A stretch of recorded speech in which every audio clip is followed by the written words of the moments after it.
friendo, Steve here. Welcome back to the channel. It's time for another Ask Wrestle Juice. I was supposed to do this last Friday, but then stuff happened, and I'm doing it today instead because you guys asked a bunch of great questions. And remember, every 2 weeks or so, I post a new Ask Wrestle Juice thread on the community tab. So make sure you're hitting that subscribe button and then the thumbs up, the like on this video too, because that helps stuff. So we're going to hop into these questions and yeah, happy holidays because it's Christmas coming up. So if I don't get a chance to say it later, hopefully I'll have a good Christmas. Let's hop into this. Tyler Otterbane asks, watching your NXT recap 2 weeks ago, he says, building on his idea of betting on yourself. He's talking about Johnny Gargano. If you were Johnny Gargano, could you not talk yourself into thinking of having a Daniel Bryan underdog-esque run on main roster? I know a lot of you probably saw the video yesterday where I totally admitted to misreading the Kevin Owens re-signing with WWE situation. But I'm going to do this one again. I do not foresee Johnny Gargano going back to WWE. I think they're two different situations. I think even Daniel Bryan was being recruited by WWE like even as early as like 2001. He was there for a second, and then again in like 2008 or whatever. I think Gargano probably realizes that it's not a matter of does he believe in himself. I think that like probably if he were to sit down and have a meeting with Vince McMahon and be pitched on some ideas from what we heard about the Adam Cole situation, a guy his size might end up just being a manager or something. He was called up once with Ciampa, and Vince McMahon was probably there, probably looked at him and said, I don't see it. Because he didn't go back to main roster. So I don't think it's a matter of I'm betting on myself, because you're not betting on yourself. You're betting on Vince McMahon in his 75 years of experience looking at you and saying, I want you to be a wrestler. I want you to be a Daniel Bryan-esque underdog type guy. I think Gargano could do it. And hell, maybe Vince will see that in him. But given that he let his contract expire without, you would think that WWE sort of threw him their best offer, right? And if he looked at that and was like, I'm unimpressed, I just don't know that he would go there. And then on top of that, he started his own Twitch channel. Granted, as I'm recording this, it's been 4 days since he's streamed, but maybe he only intends on streaming 2 days a week. I don't know. But we all know that if you're on Twitch, you can't be on main roster. And he started a Twitch channel. It'd be kind of weird if he went there and he was like blown up in like subs and follows and whatnot. It'd be kind of weird, I think, if he started a Twitch channel only to understand, well, in a couple months, I'm going to go back to WWE anyway, so I'll have to shut this thing down. I don't know that he'd do that. Maybe he would. I don't know. I mean, you get money in the meantime. So, yeah, I'm going to say Gargano doesn't go to WWE. I think he goes to AEW. Or hell, even, I don't know, New Japan or something. Maybe he just goes on the independent tour. I don't know. But I don't know if I don't think he's going to go back to WWE. I could be wrong. Now everything's thrown for a loop since the Kevin Owens thing. Everything's out of whack. So who knows? But I don't necessarily thinking it's like betting on yourself, because with main roster, there's so many weird variables in place. I mean, there's like two of them, Vince and Bruce. So I don't know that that's the same thing in terms of betting on yourself. It's not really charting your own course if you go into a system where your destiny is determined by somebody else, the whims of an old man. Moving on. Anon EXE says, do you think Sasha Banks' boss character would still be over if it wasn't for the injuries, or would it be as stale as Charlotte's queen character? I personally don't think Charlotte's character is stale. I just think Charlotte has done kind of everything there is to do, and so they've had a hard time keeping her rivalries fresh.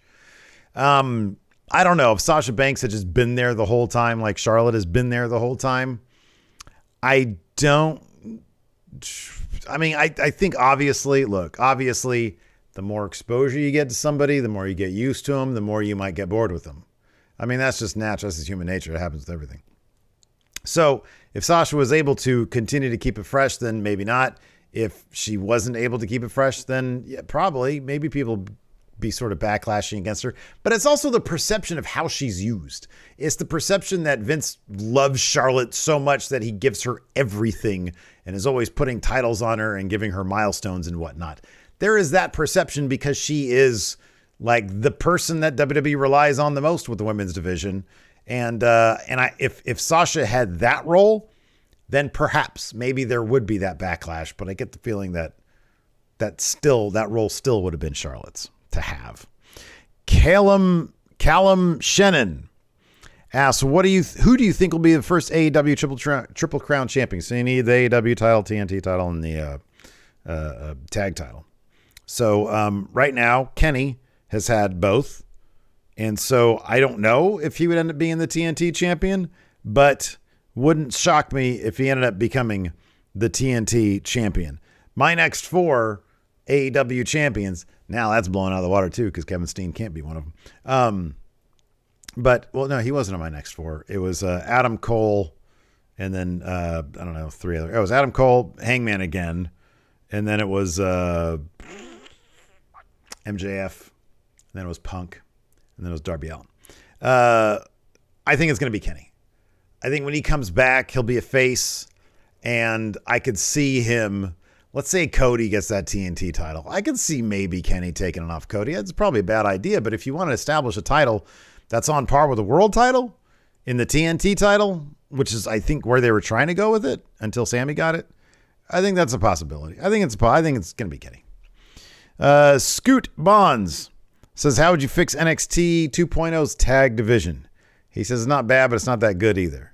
They got some decent pieces. They've got Imperium. They've got MSK. MSK just hasn't been on TV. Maybe one of them is injured. I don't know. You got Imperium. You got MSK. I don't know about this Briggs and Stratton team. They're sort of wonky. I like Jacket Time. I just want them to be booked as a little bit less of a comedy act. Like maybe they super focus on the serious stuff in the ring. I don't know. But I think it's a solid team that just needs to find its sort of groove.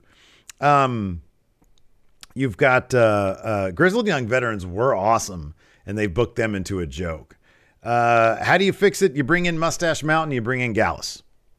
That's what you do. You bring up some people from NXT UK. That's what you do. Let's see here. Ryan asks, what shocking moment will happen in 2022? Also, which superstar is poised to have a breakout year in 2022? I'd love to see Lee Moriarty and like Will Hobbs and Ricky Starks really push their way up into more relevant scenes. I know Lee is pretty new to AEW, but Hobbs and Starks really need to get moving up the card a bit. I'd like to see them have breakout years. Most shocking moment that'll happen in 2022? I don't know. New Japan, Impact, WWE, AEW. I mean, God, this year was so chock full of shocking moves. It'd be hard to top anything that happened this year. I mean, WWE is obviously going to have more releases, probably on a quarterly basis. AEW will explore more Forbidden Door stuff. I could see AEW perhaps doing a super card with New Japan. I think that's a distinct possibility. So I think that'd be the big deal. AEW, New Japan. Maybe there's a possibility that you'd see a WWE try to establish their own Forbidden Door. That's a possibility, I guess. I wouldn't bet on it. Caleb Lundberg says, when WWE 2K22 comes out with my stable, which 4 or 5 wrestlers would be the ideal Wrestle Juice stable on the game? Wow, great question.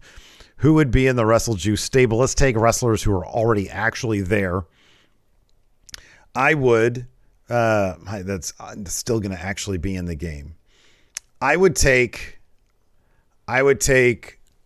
Mustafa Ali. I'd take Ricochet. I would take Apollo Crews, and I'd take Akira Tozawa. I'd rebrand them into like a I don't know, sort of like an arrogant heel super athlete. You know, like I've always thought it'd be cool because, you know, like NBA players, for example. You know how they have like basically what amounts to like a fashion show when they show up and the camera gets them between the bus and the locker room, and they're always wearing like some really fancy, like, you know, high fashion type clothes. It'd be that. It'd be sort of like professional, like high level pro athlete entourage type guys. That's what it would be. I think that could be really cool. And then you surround them with a bunch of like local extras from the like indie scene or whatever.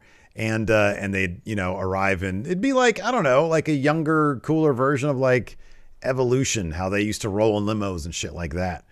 I think that'd be cool. And because it's like Ricochet and Apollo Crews and Tozawa, they all know each other from like way back. They're all friends from way back. And then you throw Mustafa Ali in there. He's awesome. Yeah, you just sort of, get them all on the same page. That'd be my guys. Rob, the Robserver, the amazing Robserver says, with the launch of Terminus, a new promotion headed by Jonathan Gresham and Baron Black, happening in January, which wrestlers would you like to see start their own promotion? Jimmy Jacobs. He does work at Impact now, I believe, doing their creative. And I think it'd be awesome to see him start from scratch with like fresh faces, newer guys, maybe some of the Ring of Honor guys that came out of there. I'd love to see him in control of his own promotion.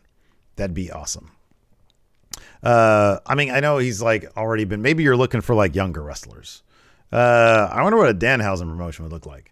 That could be kind of cool. Or even like a Brody King promotion, although I think he's with AEW now.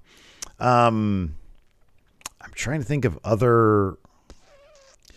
Yeah, those are good answers. I'm trying to think of other people in Ring of Honor. That Terminus looks really cool, though. Cluck says, who do you see leaving AEW because of their spot on each week's respective card? Leaving AEW, I could see Brian Cage leaving AEW. That's kind of an obvious answer, but I feel like that's a pretty decent answer. And maybe if WWE made a good pitch to Santana Ortiz, them. Could you imagine Santana Ortiz on like SmackDown against the Usos, against New Day? That could be really amazing. That could be really good stuff. So I think they're probably going to get the tag titles. Not too long. I don't need these in my ear. Not too long from now, probably Revolution. But if that doesn't happen, they're going to be gone. Let's see here. Dan Hursty says, who's the best Aussie NXT 2.0 prospect out of Grayson Waller, Duke Hudson, and Zion Quinn? For WWE, probably Grayson Waller, because he's got the most charisma, sort of natural charisma. I mean, dude, the guy is clearly going to replace The Miz. He looks like The Miz. He's got like Miz face. He's a bit of a better wrestler than Miz at this point in his career. Zion Quinn has the best look of them all. He's got charisma. I just don't think he can wrestle that good. Like all of his matches, he seems stiff. He's not that graceful. He's not. You can tell he needs a lot more reps. And that'd be great if NXT went back on like a house show circuit, like a touring circuit, the Florida Loop, or whatever they called it. Coconut Loop. What do they call it? Zion Quinn has the best look. He looks amazing, but he's just limited in what he could do in the ring. And I have a special place in my heart for Duke Hudson. I think Duke Hudson's great. Deep Voice Dude, do you think WWE and CM Punk will ever mend their relationship enough so Punk could become a WWE Hall of Famer? No, I don't. Which is a shame. Maybe. I don't know.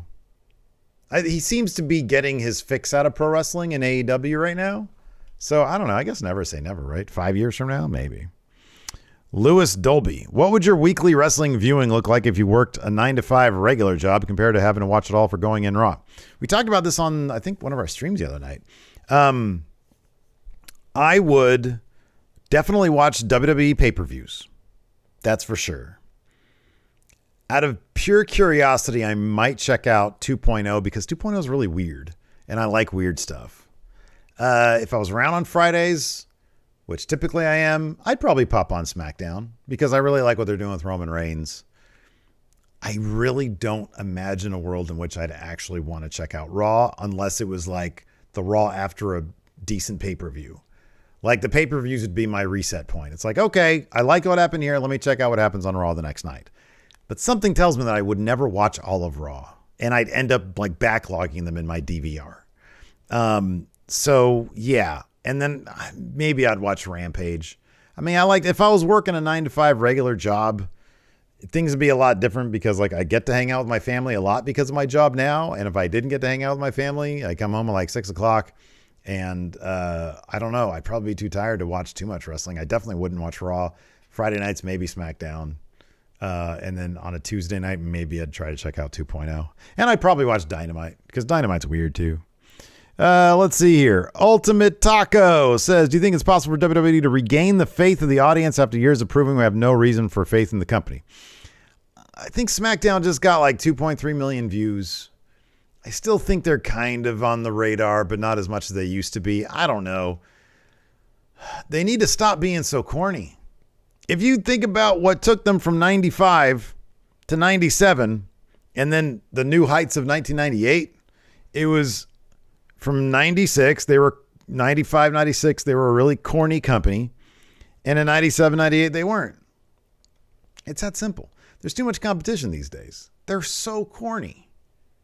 And you could take that for what you want. So much of what they do, like every single week on Raw, there's at least one segment where you watch and you're like, man, I want to turn the channel off. Or I want to change the channel. Every Happy Corbin segment is a reason to change the channel. And they've been like that for like 15 years. Every episode of Raw, by and large, with some exception, has featured at least one segment that makes you want to change the channel. It's just corny shit. And if they stop doing that, if they, I don't know, take away a little bit of the gloss, I don't want to return to the Attitude Era, but like they need to stop being so damn corny. If you want to bring in more people, that's what you got to do. I mean, SmackDown's doing well, but not compared to like 5 years ago. And I know like things are different with TV and streaming, et cetera, but you don't really, there is not a lot of the buzz. Like everybody back in the day knew who Stone Cold Steve Austin was. Everybody 10 years ago knew who John Cena was. These days, does anybody know who Roman Reigns really is? I don't think so. Anyways, C. Tevan, T-Van, will we see a return of the Friendoville podcast? Probably not. I don't really have like no. I'd like to. I mean, I talk to Jeff literally every single day. He's like still my best friend. But finding time to find a subject to talk about, watch that subject, research that subject, and then produce a podcast. I realized that it became a little too much for me to do. And so it probably won't come back, but I'd also say never say never. You never know. Ron says, you've had some criticism on Cody and how he's booked in the past, but do you think he's an active detriment to AEW, or do you feel Cody's a featured player for a reason and just makes the wrong call at times? I think he is a featured player for a reason. I do not think he's an active detriment to AEW. I think he gets a reaction, and that's saying something.